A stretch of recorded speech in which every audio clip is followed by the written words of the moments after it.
கோதுமை மாவும் தேங்காயும் வச்சு இந்த புதுவிதமான ஸ்வீட்டை துளி கூட எண்ணெய் இல்லாமல் வீட்டில் செஞ்சு பாருங்கள்.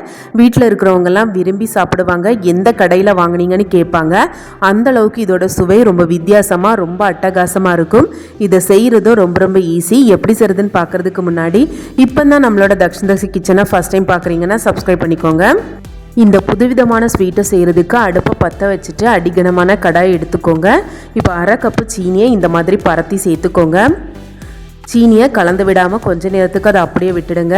இந்த மாதிரி லைட்டாக நிறம் மாறி வரும். நிறம் மாறி வந்ததுக்கு அப்புறமா கரண்டி வச்சு லைட்டாக கலந்து விடுங்க. இந்த சீனி முழுமையாக கரைஞ்சிட்டு நல்ல தேன் கலர் வரணும். அது வரைக்கும் இதை லைட்டாக கலந்து விட்டு மிதமான தீயில வச்சு சூடு பண்ணிக்கோங்க. இப்போ பாருங்கள், நல்ல தேன் கலர் வந்துடுச்சு. இந்தளவுக்கு டார்க்காக வந்ததுக்கு அப்புறமா அரை கப்பு தண்ணியை கொஞ்சம் கொஞ்சமாக ஊற்றி கலந்துக்கோங்க. தண்ணி சேர்த்ததுமே இந்த கேரமல் லைட்டாக கட்டிப்பட்ட மாதிரி தான் இருக்கும். நீங்கள் கொஞ்சம் கொஞ்சமாக தண்ணியை ஊற்றி இந்த மாதிரி கலந்து விடும்போது அது முழுமையாக கரைஞ்சிடும். இப்போ இது முழுமையாக கரைஞ்சதுக்கு அப்புறமா இதோட மறுபடியும் 1.5 கப்பு சீனி சேர்த்துக்கோங்க. இப்போ இதை நல்லா கலந்து விட்டுக்கோங்க. சீனிக்கு பதிலாக நீங்கள் 300 கிராம் சர்க்கரையை பொடியாக இடிச்சிட்டு அரை கப்பு தண்ணி விட்டும் கரைச்சி எடுத்துக்கலாம். சர்க்கரை சேர்த்து செஞ்சிங்கன்னா ஆரோக்கியமாக இருக்கும். சுவையும் கொஞ்சம் வித்தியாசமாக இருக்கும். இப்போ இந்த சீனி முழுமையாக கரைஞ்சதுக்கு அப்புறமா இதோட மீடியம் சைஸ் தேங்காவாக இருந்தால் ஒரு தேங்காவை துருவி சேர்த்துக்கோங்க. பெருசாக இருந்தால் அரை முறி தேங்காவை துருவி இந்த மாதிரி சேர்த்துருங்க. சேர்த்துட்டு அந்த சீனி பாகுலையே இதை நல்லா கலந்து விட்டு வேக வைங்க. கொஞ்ச நேரத்திலே இந்த தேங்காய் அந்த சீனி பாகு எல்லாத்தையுமே உறிஞ்சிட்டு இந்தளவுக்கு நல்ல டார்க் கலர் வந்துடும். இந்த பக்குவம் வந்ததும் அடுப்பை ஆஃப் பண்ணிவிடுங்க. ரொம்ப இறுக விட்டுடாதீங்க. கொஞ்சம் அல்வா பக்குவம் வந்த மாதிரி இருக்கும். அந்த பக்குவம் வந்ததும் அடுப்பை ஆஃப் பண்ணிவிட்டு இதை முழுமையாக ஆற விட்டுடுங்க. இப்போ இது நல்லா ஆறுனதுக்கு அப்புறமா ஒரு மிக்ஸி ஜாரில் 4 ஏலக்காய் சேர்த்துக்கோங்க. 4 கிராம்பு சேர்த்துக்கோங்க. இந்தளவுக்கு ஒரு துண்டு பட்டை சேர்த்துக்கோங்க. கூடவே 1 ஸ்பூன் சீனி சேர்த்துக்கோங்க. இப்போ இதை எவ்வளோக்கு முடியுமோ அவ்வளோக்கு நல்லா நைஸாக பவுடர் மாதிரி அரைச்சிடுங்க. இந்த மாதிரி நைஸாக பவுடர் மாதிரி அரைச்சிட்டு இதை ஒரு பக்கமாக வச்சுக்கோங்க. இப்போது இன்னொரு விரிஞ்ச பாத்திரம் எடுத்துகிட்டு அது மேலே ஒரு அரிப்பு எடுத்து வச்சுக்கோங்க. இப்போ இதில் 1.5 கப்பு கோதுமை மாவை அளந்து சேர்த்துக்கோங்க. கோதுமை மாவுக்கு பதிலாக நீங்கள் மைதா மாவுலையும் செய்யலாம். இப்போ இதோட கொஞ்சமாக உப்பு சேர்த்துக்கோங்க. கூடவே 1 டீஸ்பூன் பேக்கிங் பவுடர் சேர்த்துக்கோங்க. இப்போ இதை நல்லா ஜலிச்சிடுங்க. இதை ஜலிச்சுட்டு இந்த மாவை ஒரு வாட்டி லைட்டாக மிக்ஸ் பண்ணிவிட்டு இதை ஒரு பக்கமாக வச்சுக்கோங்க. இப்போது நம்ம தேங்காவை சீனி பாகில் சேர்த்து நல்லா வேக வச்சுட்டு ஆற வச்சுருந்தோம்ல, அது நல்லா ஆறிடுச்சு. ஆறினதுக்கு அப்புறமா ஒரு கரண்டி வச்சு லைட்டாக கலந்து விட்டுடுங்க. ஆறினதுக்கு அப்புறமா இந்த மாதிரி லைட்டாக இறுகி தான் இருக்கும். இப்போது இதோட நம்ம ஏற்கனவே அரைச்சி வச்சுருந்தோம்ல பட்டை கிராம்பு ஏலக்காய், அதை இப்போ சேர்த்துருங்க. கூடவே 2 முட்டையை அடித்து ஊற்றிக்கோங்க. இப்போ இதோட 1/4 டீஸ்பூன் வெண்ணிலா எசன்ஸ் சேர்த்துக்கோங்க. சேர்த்துட்டு இதை நல்லா கலந்துக்கோங்க. ஸ்டார்டிங்கில் இந்த தேங்காய் நல்லா இறுகமாக இருந்த மாதிரி தான் இருக்கும். முட்டை சேர்த்து கலந்து விடும்போது கொஞ்சம் லூஸ் ஆகிடும். கேரமெல்ல ரெடி பண்ண தேங்காய் ரொம்ப இறுகமாக இருந்துச்சுன்னா கொஞ்சமாக தண்ணி விட்டு லைட்டாக சூடு பண்ணி கரைச்சிட்டு அதுக்கப்புறமா ஆற வச்சு இதை எல்லாத்தையுமே ரெடி பண்ணிக்கோங்க. இப்போ நம்ம ஜலிச்சு எடுத்து வச்சிருந்தோம்ல மாவு, அந்த மாவை இதோட சேர்த்துருங்க. கூடவே 1/4 கப்பு ரவை சேர்த்துக்கோங்க. வறுத்த ரவை, வறுக்காத ரவை, எந்த ரவை வேணாலும் சேர்த்துக்கலாம்.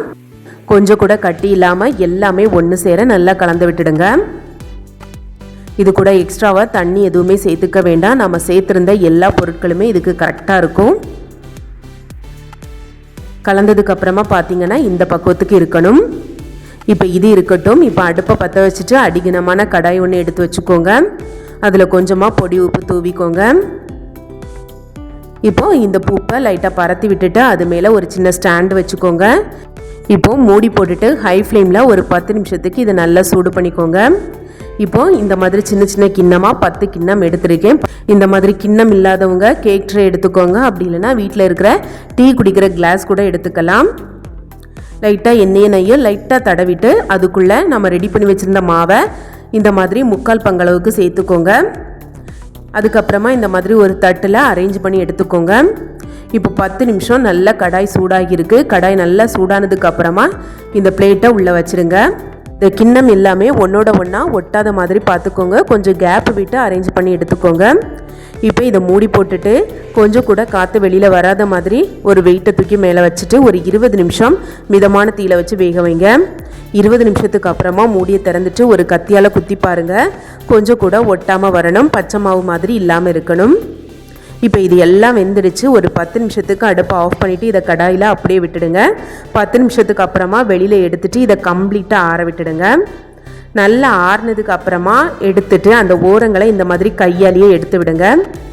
இந்த மாதிரி கையாலேயே லைட்டாக அந்த ஓரங்களை எடுத்து விட்டுட்டு கமத்திட்டு லைட்டாக தட்டி விட்டிங்கன்னா ஈஸியாக வெளியில் வந்துடும். ஒருவேளை வெளியில் வர்றதுக்கு கஷ்டமாக இருந்துச்சுன்னா ஒரு கத்தியால் ஓரங்களை லைட்டாக எடுத்து விட்டுட்டு அதுக்கப்புறமா கமத்திடுங்க, ஈஸியாக வந்துடும். இது ரொம்ப ரொம்ப ஈஸியான ரெசிபி தான், கண்டிப்பாக வீட்டில் செஞ்சு பாருங்கள். இதோட செய்முறை முழுக்க முழுக்க கேக் மாதிரி தான் இருக்கும். ஆனால் இது வந்து டேஸ்ட்டு கேக் மாதிரி இருக்காது. சுவை ரொம்பவே வித்தியாசமாக ரொம்ப அருமையாக இருக்கும். கண்டிப்பாக இதை வீட்டில் செஞ்சு பாருங்கள். துளி கூட எண்ணெய் இல்லாமல் கோதுமை மாவும் தேங்காயும் வச்சு ரொம்பவே வித்தியாசமான ஸ்வீட் செஞ்சுருக்கோம். டேஸ்ட் வித்தியாசமாக ரொம்ப அட்டகாசமாக இருக்கும். கண்டிப்பாக செஞ்சு பாருங்கள். இதோட நீங்கள் கொஞ்சமாக பேரிச்சம்பழத்தை விதையை எடுத்துகிட்டு துண்டு துண்டாக கட் பண்ணி சேர்த்துக்கலாம். இல்லைன்னா உங்ககிட்ட இருக்கிற நட்ஸ் ஏதாவது கட் பண்ணி மேலே தூவியும் செய்யலாம். நல்ல சாஃப்டாக ரொம்ப வித்தியாசமாக இருக்கும். கண்டிப்பாக வீட்டில் செஞ்சு பாருங்கள். இந்த ரெசிபி உங்கள் எல்லாத்துக்குமே பிடிச்சிருக்கும்னு நினைக்கிறேன். பிடிச்சிருந்தா வீடியோக்கு லைக் பண்ணுங்கள், கமெண்ட் பண்ணுங்கள், உங்களோட ஃப்ரெண்ட்ஸ் அண்ட் ஃபேமிலி கூடயும் ஷேர் பண்ணுங்கள். மறக்காமல் வீடியோவை ஹைப் பண்ணிவிட்டு தக்ஷி கிச்சனையும் சப்ஸ்கிரைப் பண்ணி சப்போர்ட் பண்ணுங்கள்.